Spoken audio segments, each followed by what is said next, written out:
What did you make of it, Danny? Tottenham going there. Kulusevski got them on their way, and Kane finished it off. It was an amazing game of football. The second half was even better than the first. Tottenham were brilliant on the counter second half. Harry Kane's performance, I can't think... I was actually at the Madrid game at Wembley. I don't know if you remember it, a few years back now in the Champions League where he destroyed them. That's as good as I've ever seen him play. His performance was full of... It had every aspect of what you want a centre-forward to do. Running off the ball, strength on the ball, good passing, goals, assists. He bullied them. He was clever in his use of space. And overall, I thought second half Tottenham were decent, were worthy of it. But yeah. I think it's a kick up the backside for City. It's going to be interesting now. A great little tussle between them and Liverpool. Looking forward to that. Gives Liverpool a chance. But it gives everyone a lift at Spurs, doesn't it, going back to them? Because the last week's been awful fun, been a lot of criticism. And it gives them now a little bit of momentum moving forward in the next few weeks with the games they got coming up. But it was a tremendous performance. And it was quite an inevitable irony, wasn't it? Yeah. That it was Harry that, of course, got the winner. Because pre-match, Guardiola had revealed that Spurs turned down 4 bids from City for Harry Kane during the summer. Certainly at the fight, Manchester City fanatic Noel Gallagher didn't hold back, and he said his side were disappointing after he arrived at the arena. He spoke to me about the match. We deserved to get beat. We didn't play well. We gave the ball away way too much, and to get it back to 2-2 in the dying minutes and then really give it away, not great. Not a great day. Are you worried the gap's closing now? Well, no, I mean, nobody thought, only you lot thought it was over anyway. No one at City is saying it's over, but the title race is back on, thank God. Keeps it interesting, and it might wake the players up. You wish you'd seen Harry Kane be playing in the colours of Manchester City today? I think he proved today why we wanted him.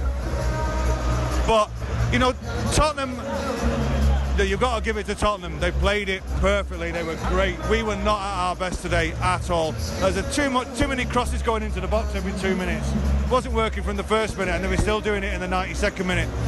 But you know what? This is our blip now, and Liverpool are going to drop points, we're going to drop points. It's going to go to the last day, trust me. There's no Gallagher. I mean, Danny, pre-match, Guardiola admitted that they hadn't struggled without signing a striker. I mean, if you're Harry Kane, that's all you needed to hear, wasn't it? Well, what he said was he wasn't sure how they were going to do this year when they didn't sign a striker. I think they've scored, 96 goals I was hearing. So they've hardly struggled in front. In some ways, not having a striker gives them better possession and domination of the ball, because you have a number, a false 9 who likes to come towards the ball and link up with the play. And they've got various avenues of goals in the side, midfield, forward. Everyone chips in. So you could argue putting in a more out-and-out striker could affect that dynamic. But they've got that much quality all over the pitch. It doesn't. I still think they'd probably be on a similar amount of goals. You would just find that the goals are more isolated to one player if it was someone like Harry Kane. Would City be in a better position now if they had Harry Kane? Probably, which is scary. But that's only because Harry Kane can do the bit where he drops into players at number 10 as well. Playing like that, he'd make any team better. Yeah, I mean, it's about time. I know. True, I mean, with due respect, he scored 7 goals in 22 games. About time. Okay, we saw Harry Kane that we haven't seen for quite some time now. Fantastic. But the narrative, I don't understand Noel's point of view. Wake the players up from what? They just smashed Sporting Lisbon 5-0 in the middle of the week. They've been smashing all before them. Southampton are a good side. What have they got to be woken up from? Nothing. One game, and Tottenham, 72% of the possession, Man City. Yeah. Man City at times peppered Tottenham. Tottenham were decent, resilient. They're not crap. No one ever said they were. Antonio Conte isn't out the door. I thought some of the stuff, the observations, I thought Pep was quite sly, actually. I think he made a sly observation about, Tottenham have got a very good squad.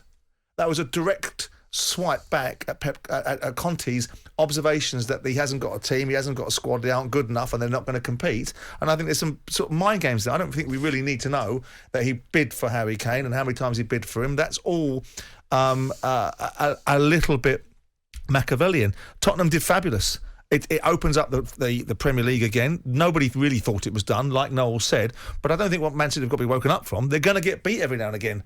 every now and again being the operative word. And I think they're still the best side in the country. Matthew Gould's one of a few listeners this morning, so I'm picking up on what you've said. Why hasn't Kane bothered to play like that all season? That's the question. That should be the wider question. Well, I think you mean in terms of he's chosen that game. So No. I think sometimes the game opens up. Do you think he was more motivated because it was City? I think every footballer gets a little bit more motivated when you're going to be playing against a team that has real quality, because you know if you're not, you're going to get done. No, but the team well, the team he wanted to go to. If you didn't get a reaction after losing 3 games on the spin, from your leader and from all of them, but Harry Kane especially, there's something wrong. It's coincided with playing City, and people say, well, he's just tried today and he didn't try last week. I don't believe that. Is it what? But I don't think it's coincidence. I think Kane was determined to write the headlines at the end of that match. I think there's lots of factors to understand in the performance. It's not just because they were playing City. They've been criticised as a group. They've probably had a couple of meetings, we've lost 3 on the spin. This is what we're going to do today. We've all got to lift ourselves. Him being the leader has taken that on board, and he's played tremendously well. So the game fell into his hands in some respect. That the tactical situation was that City were dominating Tottenham, and they throw men forward and they commit men forward and they try and win football matches. City only lost the game trying to win it. Because that's the way they are. At 2-2, they could have gone, we'll keep the ball and get the point. But Simon, you and I saw at first hand the reaction in Manchester to the fact that City lost it. Of course. Because there was a thought, we were about to leave Neville's Hotel, and the whole bunch of Fight fans were in there going to leave shortly after us. And there was incredulity that Kane had popped up to score the winner. I mean, it was amazing. Well, there shouldn't be, because, Tottenham are a good side. They have their moments. Man City weren't at their best while still dominating this game. And you're going to have those moments. For the rest of the Premier League, certainly for the title race, it creates intrigue. But whilst you don't see it coming, Tottenham have already beaten them once this season, and they're perfectly capable of it. And all this background noise about Conte this and Conte that, and Conte telling us that he hasn't got a good enough squad and can't buy players, this, that and the other, which is why I looked at with Pep Guardiola's observation about they're a very good side, they have a very good squad. I thought, there's no need to say that, because you're saying it because there's a direct relationship between elite managers and how they present themselves. Kane... Yeah, I mean, I don't buy the narrative that Kane wanted to turn around and show people something because it was against a side that once upon a time wanted to buy him. The game was there, it unfolded in front of him, the opportunities came his way and he took them. There's an argument to saying he should have been taking opportunities earlier on in the season. There's an argument to say he should have been... The fact that he scored the 3rd goal, the fact that he wanted to win that ball the way he wanted to win that ball, I think that was just the length and breadth of the game. The atmosphere was what it was. The teams were playing the way they were. And, of course, the headline writers will superimpose a view that Kane, it's ironic, the player they wanted to sign came back and haunted them. Haunted them for what? They're smashing the league. They're smashing the league, quite frankly, and they're running right in the Champions League as well. And how many times have we seen players who've left the club or should have gone to a club pop up and score and this type of thing?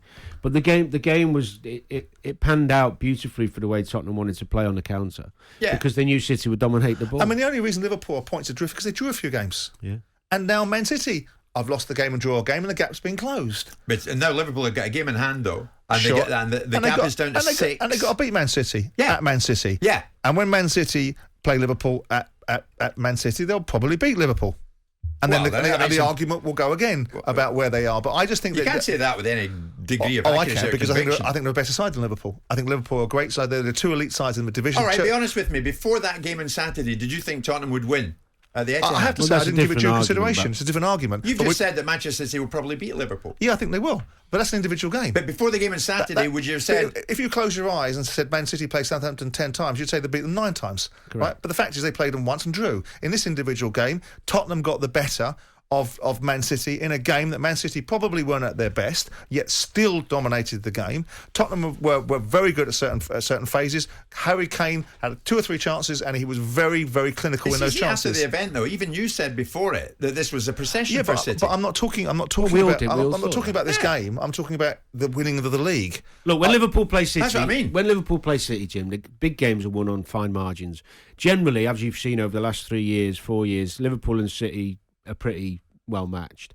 If they played each other 10 times, it wouldn't be 9 out of 10. It'd be 5 and 5, or 3 wins and 4 draws, or something like that. They are very evenly matched. So that game could go either way. I think what's great with this win for Tottenham is that instead of having a procession for City where they've won the league again at Kenta, it keeps all of us interested. You've got the top 4 fight going on between Arsenal, Man U, possibly Tottenham or Wolves. West Ham maybe will look a bit out of it now with the weekend. And you've still now as well, after the weekend's results, which is great, is you've got a bit of jeopardy at the bottom. Of course you have. Exactly. The argument is about individual games. The argument is about when you come to a point where the game that turns potentially now that there's less margin between Liverpool and Man City is Liverpool-Man City.